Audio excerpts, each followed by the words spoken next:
रायपुर के महापौर प्रथम नागरिक एजाज ढेबर ने एक बार फिर रायपुर की जनता के साथ भद्दा मजाक किया है, रायपुर की जनता को अपमानित किया है, रायपुर की जनता को धोखा दिया है। एक निजी यात्रा मास्को की, राज्य सरकार की अनुमति नहीं, केंद्र सरकार की अनुमति नहीं और लाइट मेट्रो के लिए एमओयू कर रहे हैं। इससे भद्दा मजाक रायपुर की जनता के साथ हो नहीं सकता।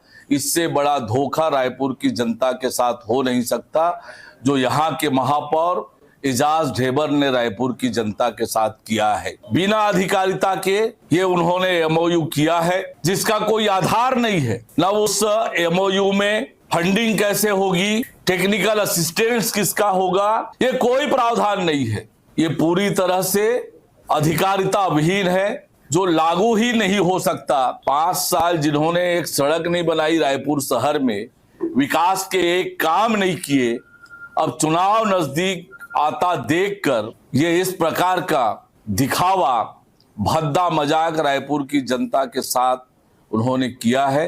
रायपुर की जनता महापौर एजाज ढेबर को कभी माफ नहीं करेगी।